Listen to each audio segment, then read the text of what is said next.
CBS Radio Mystery Theater presents...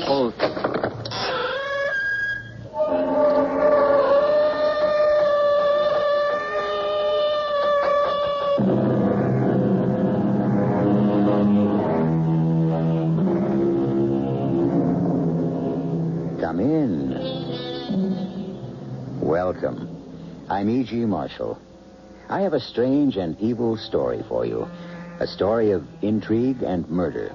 A story of brilliant scheming and double-cross. And finally, a shocking surprise. Sound interesting? Philosophers have told us that the desire that remains in the human mind and heart, long after all other desires have turned to ashes, is the lust for money, for gold, for the power it gives. How do you do, sir? May I help you? I wish to arrange for a funeral. I see. This coffin is $5,000. Bigger, better, more expensive. Money is no object. No object. And for the funeral? Big. 20 cars, flowers, music. Oh, very good, sir. Now, may I ask the name of the deceased? Yes, you may ask. But he is not the deceased. Not the deceased? Not yet. You see, I am to be the corpse.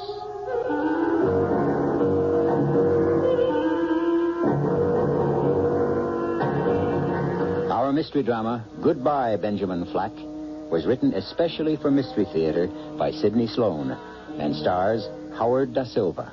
It is sponsored in part by all state insurance companies and Buick Motor Division. I'll be back shortly with Act One.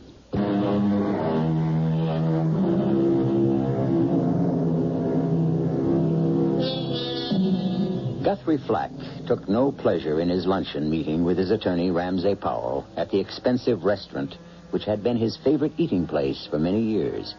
He wondered if they would still accept his signature on the check. He was stone broke, and everyone knew it. All his charge accounts had been canceled. His bank had warned him of the dire consequences of writing any more rubber checks. In short, Guthrie Flack had discovered that life was anything but pleasant. How different it had been, he thought, just a few short months before. He worked his way through the diners, ignoring the cold stare of the maître d', toward the table occupied by Ramsay Powell. Oh, there you are. Sit down, Guthrie. Sit down. Thanks, Ramsay. I'm sorry I'm late. I thought you might not come at all. That had occurred to me. Rather unpleasant to have the welcome mat pulled out from under your feet. The look I got from the maitre d' froze the blood in my veins. Well, you do owe them quite a tab. Over 4,000, isn't it? Over 5. They carried you for a long time. When I had it, I spent a lot here. You spent a lot everywhere. I was going over your accounts this morning. The corporation, of course, is bankrupt. Have you any idea what you owe besides that? I know I can't stop you from telling me. Well, your personal indebtedness runs into a neat 6 digits. $105,074.31. That much, huh? And that doesn't include my fee. Or what your ex-wife ran up on farewell presents for herself just before she left the sinking ship. Sinking ship is right. You're the only friend I've got left. No wife, kids, relatives. Not even a dog. Dora took the poodle with her. Good thing. Couldn't even afford the dog food. Tell me what you're going to do, Guthrie. Well, my resume. I'm almost 45. I've been a big shot, a wheeler and dealer since I was 23. I made and lost $12 million. And I'm washed up. Nonsense. Utter nonsense. You're still a young and clever man. You can make a comeback. How? With what? I haven't a dime. Oh, that reminds me. Now that the divorce is final, we'll have to change the beneficiary on that life insurance of yours. Say, I forgot about that. $2 million, isn't it? Huh. Any cash value there? I've been paying the premium for years. Well, I checked into that for you. Let's see. I have the figures here with me. Yes. Cash value to you, $107,000 and some change. Just about bail me out of my debts. Well, it's too bad you can't collect on the policy as beneficiary. Yeah, $2 million. That'd give me the kind of stake I need to make a comeback. Well, stop dreaming. Oh, here comes the waiter to take our order.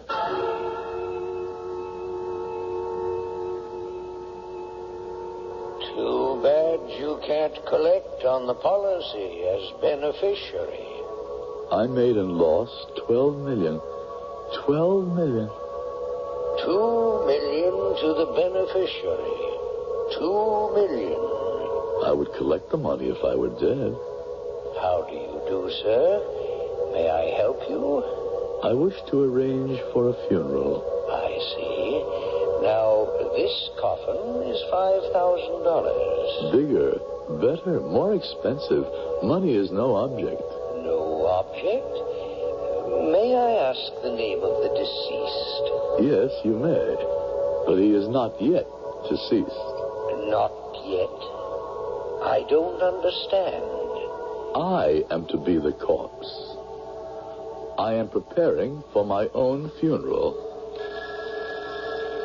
Preparing for my own funeral. Hello? Guthrie? Who is this? Guthrie, are you all right? This is Ramsey Powell. Oh, Ramsey. Why are you trying to sell me a casket? What? What are you saying? Well, you sound groggy. I don't know quite what I'm saying. I took a couple of sleeping pills, and I had the strangest dream. I'm sorry to bother you at this hour, but I've been trying to reach you all day. I've been out. We've got to do something about the life insurance. Yes. Yes, I'd like to collect it myself. You're not making any sense, Guthrie. Or maybe I am. I had this dream. I was going to die. I was preparing for my own funeral. But don't you see, Ramsey? I can collect my own life insurance. I can be my own beneficiary.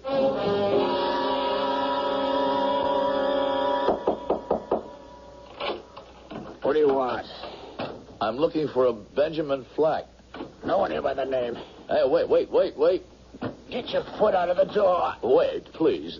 You're Ben, aren't you? He ain't here. He left. Ben, I've got to speak to you. I'm your cousin. No. Your cousin Guthrie. No. The last time I heard from you was 6 years ago. You called me and asked me for money, right? You didn't give it to me. I needed it. Look, open the door. I want to talk to you. You got any money with you? Plenty, but not with me. Come here. You got something to drink, Annie? No. I'm dying for a drink. I got the shakes. I'll buy you what you want, but you got to listen first. I'll make it fast. How would you like to split $2 million? You crazy? I'm a wino, a drunk, a black sheep of the family, but I ain't a thief. If you inherited it, would you call that stealing?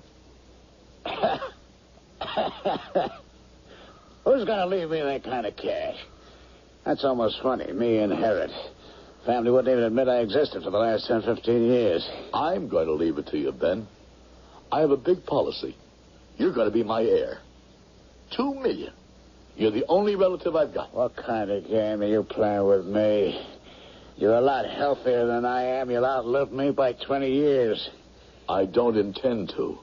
I'm going to let them think I'm dead. You, as my heir, will collect $2 million, which we will split 50-50. You figure you're gonna disappear, play dead, and I'm gonna get the big bread, huh? That's right. Well, maybe I'm not very smart, but I know that you've got to be gone for 7 years before you are legally dead. Right. And we'd have to wait 7 years. I've got plans to take care of that long wait. Plans to shorten it considerably. But first, we're going to put you back on your feet. Get you straightened out, some decent clothing, medical attention. And, by the way, you need a dentist. What? You need a lot of work on your teeth. Yeah. Give me a lot of trouble. Well, that'll be our first step to get your teeth taken care of. You don't realize how important that is.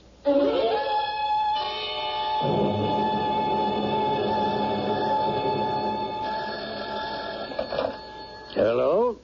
Hello, Ramsey. Guthrie. Good Lord, where have you been? I've been trying to reach you. The phone at your apartment was cut off. I had to give up the apartment. Too much rent. Oh, well, where are you? I'm calling from Ferndale. I'm staying in the little shack in the woods. But that belongs to Dora. You gave it to her as an anniversary present the first year you were married. Well, Dora's in Europe. I have a key. She won't like that when she finds out. We won't be here when she gets back. We?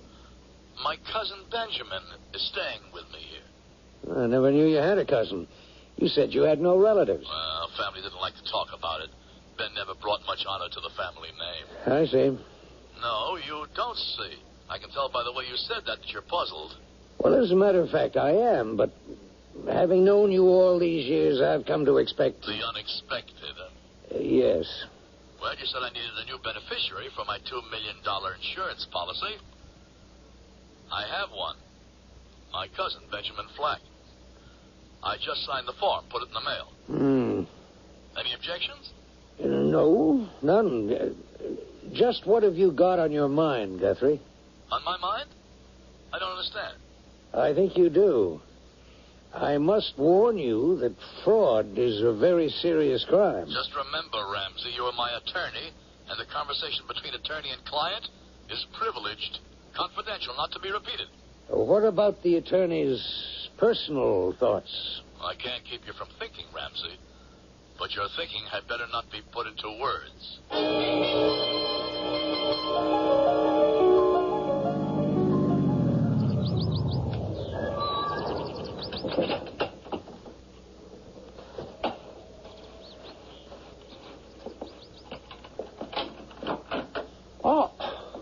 Oh, dear Cousin Guthrie.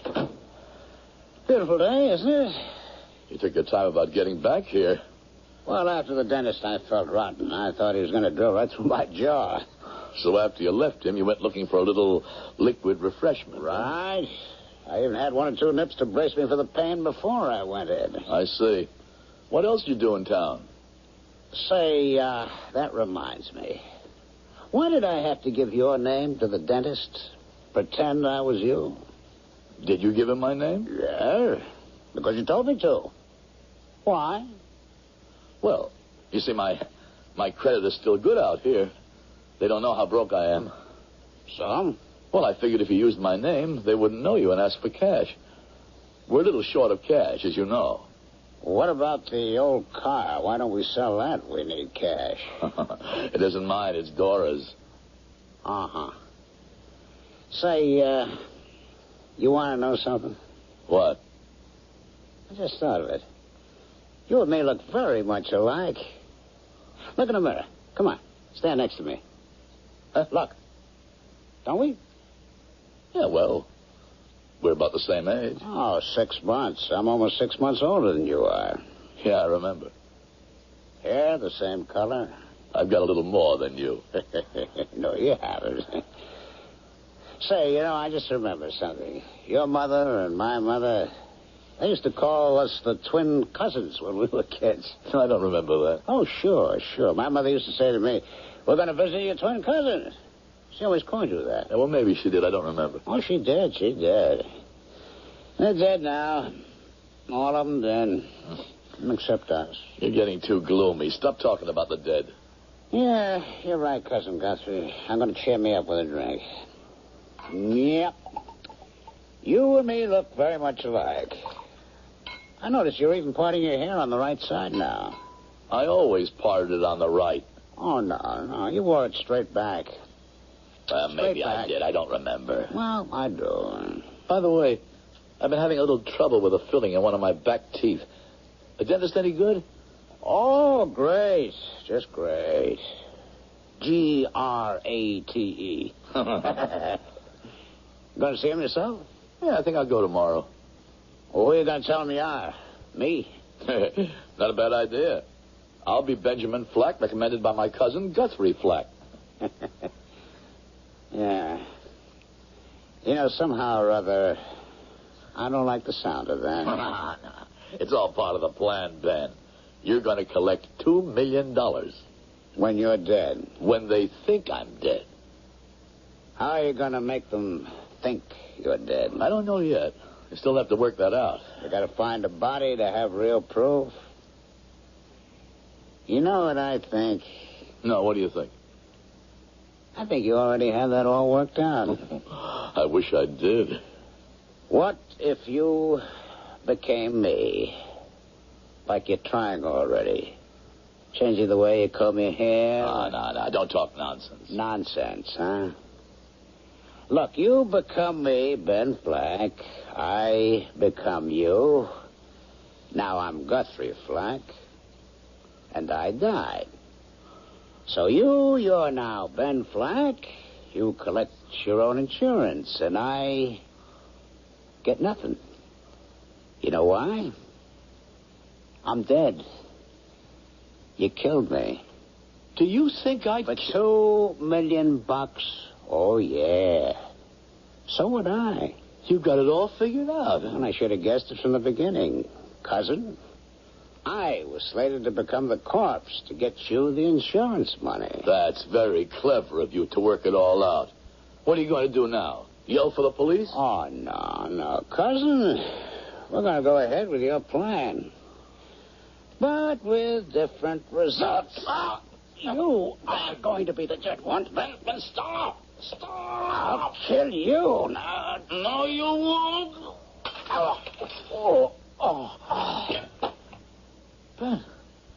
Ben, good Lord.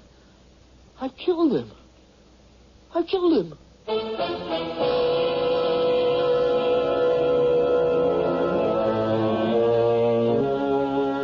So Guthrie Flack's diabolic plan succeeded. The one item in his deliberations that had made him hesitate was now accomplished. He had to murder his cousin so he could assume his cousin's identity and collect his own insurance. But is the road ahead open and clear of all obstacles? What will Guthrie Flack discover when he tries to put his hands on his insurance money? I will return in a moment with Act Two.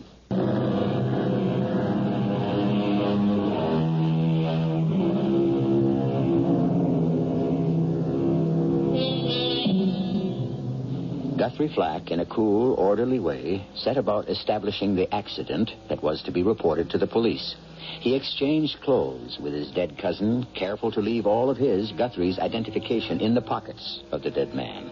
Then, putting Ben's body in the old car, he drove to a spot on the edge of a steep embankment, set the car in drive, with the dead man at the wheel. With a stick, he jammed the gas, sent the car crashing.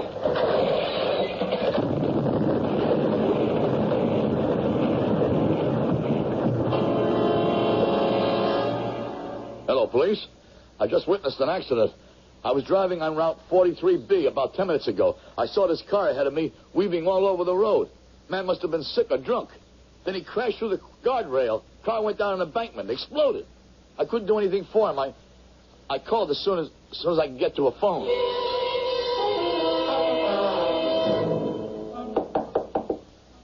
Just a minute. Police.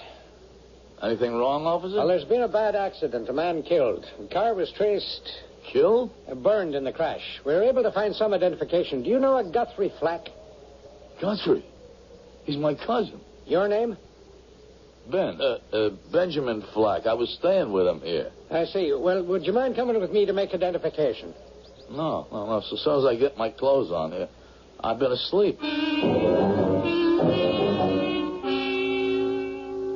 Mr. Ramsey Powell? Yes. Come in, Mr. Flack. Benjamin Flack. Sit down. Sit down, Mr. Flack. Pardon me for staring. You look so much like your late cousin. Yeah. We used to be called the twin cousins. Actually, I'm somewhat older than my cousin was. Unbelievable. You're so much like him. Oh, yeah? You wrote that you wanted to see me, Mr. Ramsey. Powell. My first name is Ramsey. Oh. Yes, I am the executor of your late cousin's estate. You're his only heir. Estate? I thought he was broke. That's what he told me. He said he lost everything and he owed money. Well, that is correct. His estate owes over $100,000. I sure don't want to inherit his debts. So if you don't mind, I'll be going. Well, there is an insurance policy. You are the beneficiary. Oh, how much? $2 million. $2 million? My congratulations. You're a very lucky man, Benjamin Flack. Mr. Flack, Mr. Benjamin Flack. Yeah, that's right. May I introduce myself? I'm Gloria Danners. I'm an investigator for 50 States Insurance Company. Oh, yeah. You're the young lady who called yesterday, aren't you? Yes. May I come in? Please. Sit down, won't you? I prefer to stand, thank you. I don't have much to ask you. The late Guthrie Flack was your cousin? First cousin on my father's side, yeah. I understand you'd not seen each other for many years. That's right. He wasn't very friendly to you. No. As a matter of fact, no one in the family cared for me. I was the black sheep, so to speak. Something of a drunk, I suppose. Well, I didn't intend to... Embarrass me? I'm sure you knew all about me. Well, you must understand that the questions I'm asking are just routine. Well, why are you asking them then, Miss... Danners, Gloria Danners. I've got a great idea, Miss Danners. Why don't we go out, find a nice quiet place where the food is good, and there you can ask me all about the unsavory story of my life. What do you say? Well, If you don't come, the interview ends right now. Well, now that we've ordered our dinner, I'll give you just 30 seconds to ask me the rest of your routine questions. 30 seconds? Did I show you the list requested by the company? No, and don't do it now and spoil my appetite. You must answer them, Mr. Flack. You want to collect the money, don't you? Very badly. I'm tired of rubbing a nickel and a dime together in my pocket. Perhaps it was a mistake taking me to a place like this. It must be very expensive. I had a little money stashed away, hidden from my creditors, I mean. Creditors? Oh, well, everyone has creditors, especially heavy drinkers like me. I think your drinking is quite moderate, Mr. Flack.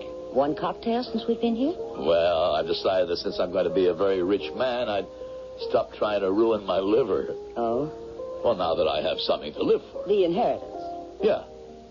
Any question? Am I not getting it? No, none that I can think of. But if you didn't get it... Why should I not get it? My cousin Guthrie died. I was his beneficiary, so his insurance goes to me. No, you misunderstand. I was merely asking what would happen to you if you didn't get it. Happen? It would be the end of the world for me, Mrs. Danners. My married name isn't Danners, Mr. Flack. I took my maiden name back. Oh. Well, I've got a good idea now how we can avoid the formality of this insurance business of yours. My name is Benjamin. My friends call me Ben. According to your card, your name is Gloria. May I call you that? Of course, Ben. Well, come in, Mr. Flack. Sit down, won't you? Sure, Ramsey. I mean, Mr. Powell. Confusing when you got a name like that. First name and last name sounding like the last name. You know what I mean? Yes. Common mistake. You may call me Ramsey if you like. Your late cousin Guthrie did. You worked for... you know Guthrie for quite a while, huh? Period of over 20 years. He was more than a client to me. I thought of him as my friend. Yeah, I can imagine. I miss him, Mr. Flack.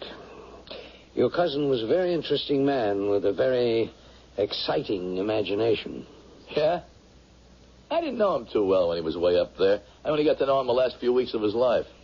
Do you know why he sought you out, Mr. Flack? No. I hadn't seen him for 5-6 years, and then... Please. Why don't we drop all this nonsense? This play acting, Guthrie? What? What'd you call me? I called you Guthrie. Oh, yeah. We do look alike, huh? Yes, I know. Twin cousins. Well, let's drop all that, Guthrie. You told me too much about your plans to think you can fool me now. I don't understand you, Mr. Powell. I think I'll go now. Very well, if you're intent on continuing this charade... A good day, Mr. Powell. Wait. Shut that door unless you want my secretary to hear what I'm going to say. Go on. I want you to know that the insurance company is not going to be too easy to manage. $2 million is a lot of money. They're not going to hand over that kind of money without an investigation in depth. Well? They've had an autopsy performed on the body of the victim. What did they find? Not very much. When the car crashed over the embankment and burned, Most identifiable characteristics of the dead man were obliterated. Then they can't prove who the dead man was. They have one solid proof. Only the man's teeth gave any clue to his identity. Don't you think that fortunate? And it was Guthrie Flack. It was Guthrie Flack. Or so the dentist who had worked on the victim just the day before the accident testified at the coroner's inquest. Well? I don't believe the dentist was correct. You think he was bought off? No, I think he was deceived by a very clever man. You. Mr. Powell, I'm doing my best to control my temper and answer your accusations. First, I would like to point out that Guthrie owed you a considerable amount of money, right? Yes? What's that got to do with the question in hand? A great deal. If I am really Guthrie, then the dead man is Ben. Do you follow? Go on. Guthrie, if he is alive, has no market value. He's broke. He owes over $100,000, right? That's correct. I am Benjamin Flack, Mr. Powell. I, as the beneficiary of my cousin's policy, intend to pay all his debts in full. All his legal fees and obligations. Is this in the nature of a bribe? Just a statement of my intentions, Mr. Powell. Yes. I'm an old man. I've done very well in my profession. I don't need any more money. I have no use for it. If you think you can influence me... Damn it, Powell. I'm still young. I want to live. I want the things money can buy, and I want the money. And no one is going to stop me. It's truly amazing, Mr. Flack. What is? The way you resemble the late Guthrie Flack. You've even taken over his manner, his drive, his arrogance, his ego. If you are in truth Benjamin Flack, there's been the most incredible transference of character. And what are you going to do, Mr. Powell? I don't quite know. I shall have to take the matter up with my conscience. I would advise you to do the same.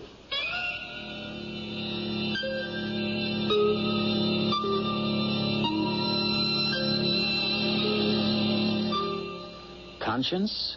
Does a man like Guthrie Flack have a conscience? There can be no doubt in his mind that Ramsey Powell sees through the deception. What does a man in his dilemma do? Does he confess? Does he run?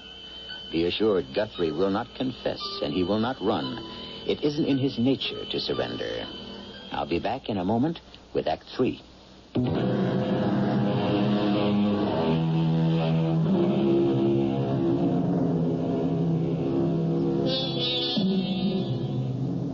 Guthrie Flack's well-laid plans are beginning to come apart. He is still relying on his old friendship with Ramsey Powell to keep him from talking.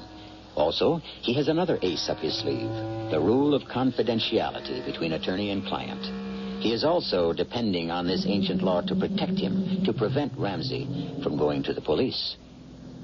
Penny for your thoughts, Ben. Well, Ever since I got into the car, you've dropped into a deep hole. Not a word. I'm sorry, Gloria. I don't mean to be rude. When you called me and asked me to go out with you, you sounded worried. Is something bothering you? No. Well, yes. I had a little argument this afternoon with my attorney. Something to do with the insurance? Well, yes, in a way. You see, I'm getting a bit strapped for funds. I've been living a little higher than I should since I found out about the inheritance. Then your argument was about money. Well, not quite an argument, but it was about money. Perhaps I can help. How? Perhaps I can persuade the company to advance you some on account. You could? Well, I can try. If they would be willing to do that, it'd mean that they were satisfied that everything was okay with my claim. Not exactly. What does that mean? Well, they were trying to contact Guthrie Flack's wife. Ex-wife? They were divorced. She has no claim on the policy. She was dropped as beneficiary at the time, replaced by me. The company thinks she may want to contest it in the courts. Say that you put undue stress on Guthrie Flack to get him to name you as his heir. Oh, that's a lot of malarkey, Gloria. The divorce was final. She can still go to the law. Well, let her. She hasn't got a leg to stand on. No, I agree with you. You do? Mm-hmm. The form to change the beneficiary is in perfect order, notarized, and the signature attested to by Mr. Powell. So they're dropping that idea of bringing her back, huh? Well, I haven't definitely said so, but I think they will. Then the road is clear. No obstacles. And I have you to thank for it, Gloria. Oh, I was only doing my job then. It's my duty as an employee of 50 States Insurance to see that claims get processed quickly and economically. It would cost quite a bit to bring Guthrie Flack's ex-wife back. And actually, what she wants to do about the matter legally is her own personal problem. Not the company's. Definitely. However, there is something else they want from you. More proof that you really are the man you say you are. Proof? I've produced papers, documents. Not much, but it's all I've got. They want Benjamin Flack's fingerprints. Fingerprints? Oh, surely you must have some official record of your fingerprints. No, I don't. I was never in the service, refused for medical reasons, never in a government job, never arrested for anything more serious than drunkenness. Well, you might have difficulty in establishing your identity. Mr. Powell, your attorney, assured the company that you could produce fingerprints. How could he say that? He doesn't know. Well, don't be angry with me, Ben. I'm not. I'm sorry, Gloria. There's something else you should know. What? Your wife, Mrs. Benjamin Flack, has been found. Your estranged wife. Wife? She is coming back here to identify you. Coming back? Whose idea was that? Yours? Oh, it was your attorney who suggested it. Ramsey Powell. He said he thought it would be the quickest way to bring matters to a conclusion. And I think he's right. Don't you, Ben?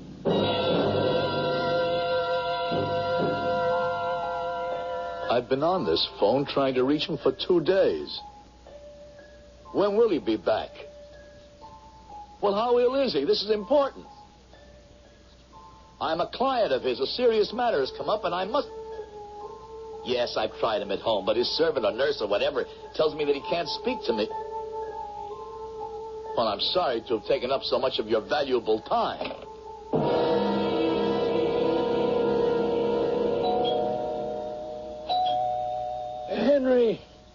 Henry. Oh, dear, he said he was going out for a while. All right. I'm coming. I've been trying to reach you for 2 days, Ramsey. Oh, Mr. Flack, I'm sorry, but I'm not well enough to talk to you. You damn well better make the effort. I've got to talk to you. I've been ill, quite ill, my heart.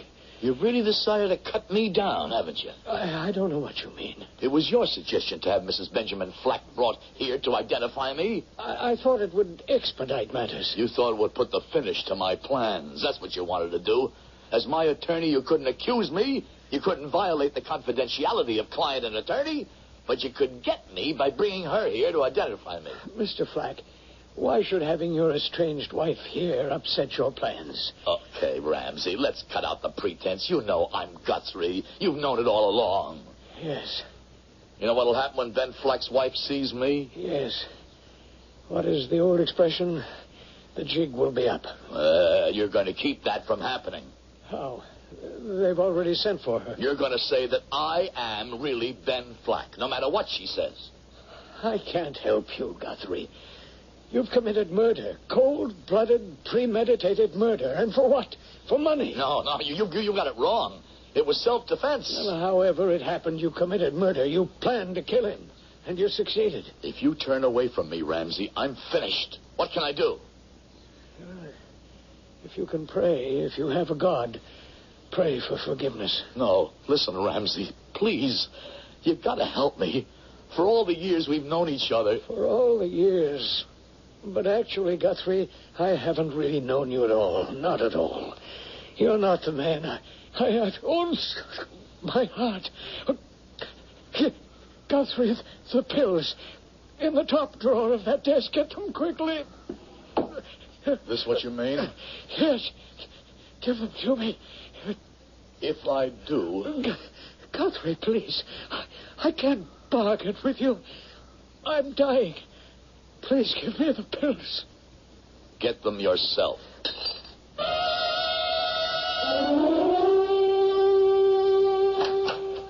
Come in, Ben. Your secretary told me to go right in. Yes. She's here, your wife. So she's here? Mm-hmm. I don't really care. Well, I mean, it's going to be a bit awkward. Oh, not at all. It's a simple matter. She identifies you as Benjamin Flack, and the company pays you the money. Well, what if she doesn't make positive identification? Well, why shouldn't she, Ben? A wife should be able to say almost immediately. Well, it's been 5 years, Gloria. A person changes in 5 years. Ages, hair turns. Well, I'm going to send her in alone. You two must have a lot to say to each other after all that time. If you still want to stay together, all well and good. If not, you must make arrangements. When you're ready for me, I'll come back and we can get the business end finalized in minutes. Okay? I guess so. I'll send her in.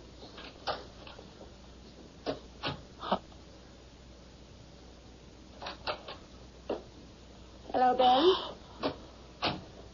Gloria, you back? What happened? Where is she? Well, she's here. Look at me, Ben. Don't you recognize me? No, you're Gloria Danners from the... What is this, a game? I didn't tell you my married name, did I? It's Mrs. Benjamin Flack. No. It's a lie, a trick. This has all been set up to trap me. You trapped yourself. You never really knew Ben's wife. And that's who I am. I'm getting out of here. I'll see my lawyer. Your lawyer is dead, Guthrie. Didn't you see the papers this morning? Okay, Gloria. You outfoxed me. You're a clever woman, very clever. But I would like to point out a few facts that I think will make sense to you. Does this concern me? It does. Let's have it. Ben is dead. You killed him. In self-defense. But what difference does that make? I couldn't prove it. Now I am Ben Flack. I have assumed his identity and will get the $2 million insurance money. You said it concerned me. Half of that is yours, Gloria. I will give you a paper assigning half to you... If you definitely identify me as Benjamin Flack. And if I say no, that you are Guthrie Flack, masquerading as my husband, whom you have murdered... Then I shall go to trial for his murder, be convicted, it's an open and shut case, and spend the rest of my life behind bars. Well? But you're too smart to do that, Gloria. Why? Because the entire $2 million will be lost to me and to you. Now, here's the deal. If you say I am Ben, if you identify me as Ben, you will get $1 million. Just a simple, direct sentence. Yes, that is my husband, Benjamin Flack, the beneficiary of the late Guthrie Flack. You have it all worked out, and quickly, too. I can see how you made all your money. I've lost it, Gloria. This is my last chance to get back. And it means a life of ease, of luxury for you. $1 million for you.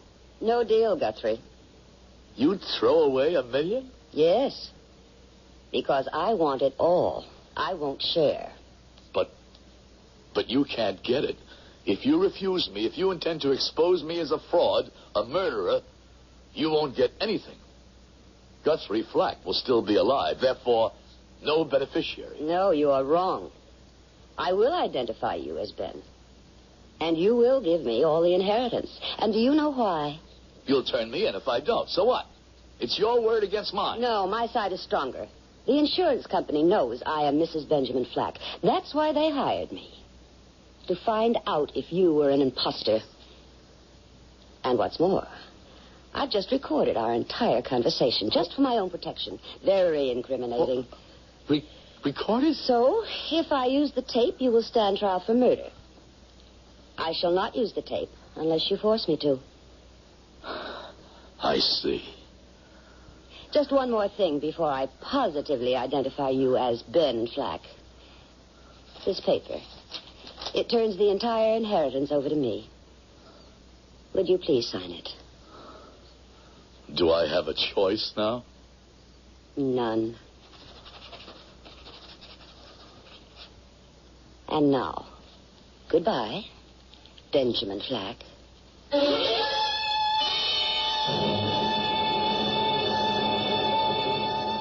The tables have been turned. The cheaters have been cheated. Guthrie's punishment is to him even greater than if a court of law had sentenced him to life imprisonment. It is not in his nature to accept defeat and poverty, and that is all he has. In the final analysis, Guthrie Flack actually killed himself. Guthrie is officially dead, and a Ben Flack in his body haunts the streets of Skid Row asking for a handout. I'll be back in a moment.